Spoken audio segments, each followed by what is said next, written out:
पूरे तरीके से तानाशाही सरकार बन चुकी है। उसके बैंक खाते सील कर दिए चुनाव के बीच में कि तुम बिना पैसे के चुनाव लड़ो। जो कोई बात करने जाता है उसके लठ मारते हैं। इस समय देश में संविधान को बचाने की, लोकतंत्र को बचाने की लड़ाई चल रही है। ये जो वर्तमान बीजेपी की सरकार है, तानाशाही सरकार बन चुकी है। चलते चुनाव के बीच में दो मुख्यमंत्रियों को अरेस्ट कर लिया बेकसूर। आज तक आजादी के बाद से लेके आज तक कभी सीट पे बैठे हुए मुख्यमंत्री को गिरफ्तार नहीं किया गया। नियम यह है कि अगर किसी ने दिक्कत की है तो आप उसमें मुकदमा चलाएं, कोर्ट तय करेगी। अगर लगता भी है तो जेल में उनको रखा जाता है जिसका प्राण का खतरा हो। दिल्ली के मुख्यमंत्री के तो चारों तरफ केंद्र सरकार की पुलिस रहती है, और वैसे भी सीट पे बैठा हुआ मुख्यमंत्री कहां जाएगा। आज अमेरिका में, यूरोप में इस बात की चर्चा हो रही है कि हिंदुस्तान तानाशाही की तरफ बढ़ रहा है। कांग्रेस पार्टी जो देश की सबसे मुख्य विपक्षी पार्टी है, उसके बैंक खाते सील कर दिए चुनाव के बीच में कि तुम बिना पैसे के चुनाव लड़ो। हमें कहते तुम बिना नेताओं के चुनाव लड़ो। जो कोई बात करने जाता है उसके लठ मारते हैं।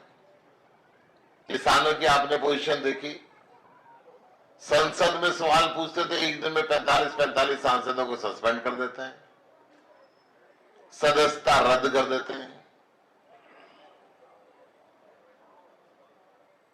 तो आज ये जो लड़ाई है इस देश के लोकतंत्र को बचाने की है। फिर उस बेटी ने मेडल जीता है। देश के लिए तो मेडल ला रहे हैं लगातार। सुप्रीम कोर्ट ने भी ब्रिजभूषण शरण के खिलाफ एफआईआर लिखने का आदेश दिया। एफआईआर लिखी गई परंतु उसको गिरफ्तार नहीं किया। किसानों पे गाड़ी चढ़ाने वाले टैनी को सबसे पहले संसद में दोबारा जाने के लिए टिकट दी उन्होंने। हर घर के अंदर पढ़ा लिखा बच्चा बेरोजगार बैठा हुआ है,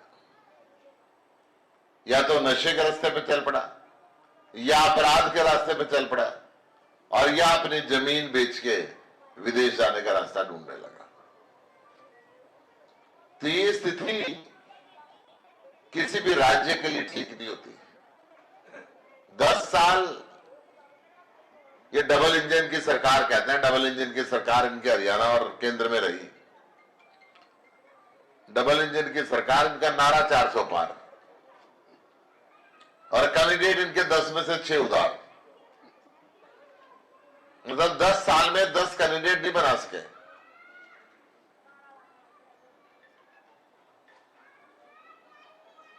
आज कुरुक्षेत्र का सांसद नायब सिंह रैलिया, और उससे पहले नवीन जिंदल था। दोनों मिलके 10 काम नहीं गिनवा सकते कि हमने ये काम कर दिया इस लोकसभा के लिए, इसलिए मुझे वोट दे दो। ऐसे सांसद जो जनता के बीच में ही नहीं रहते।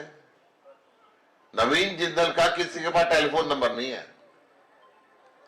कोरोना आई तब नहीं आए, बाढ़ आई तब नहीं आए, किसी की शादी में नहीं आए, किसी की मौत में नहीं आए, और आज भी मिलना मुश्किल है। कैंडिडेट डिक्लेयर होने के बाद अमेरिका घूमता रहा। तो ऐसे व्यक्ति को सांसद बना के क्या करेंगे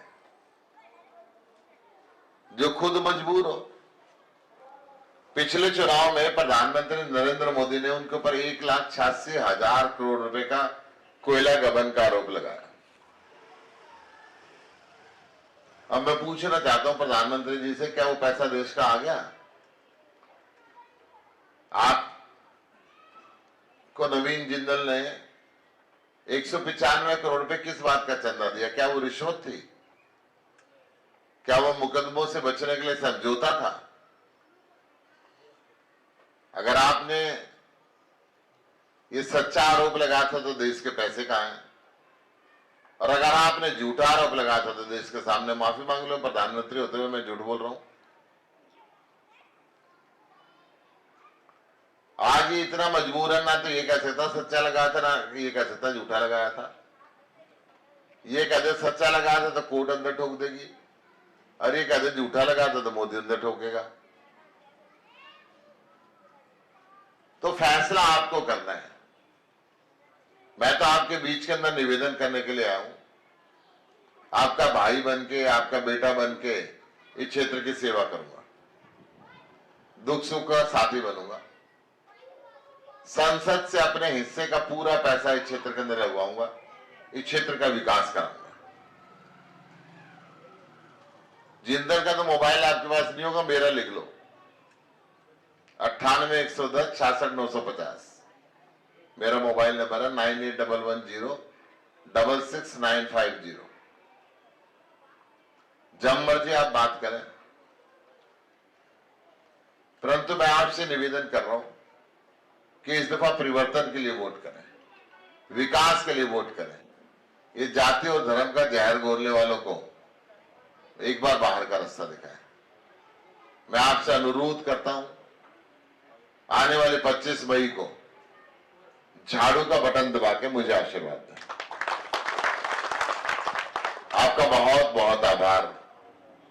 आप एक शॉर्ट से नोटिस पे इतनी संख्या के अंदर यहां पर आए, और मैं माफी मांग रहा हूं, लेट भी आया और फिर जल्दी भाग भी रहा हूं, क्योंकि अगले कार्यक्रम काफी व्यस्त है।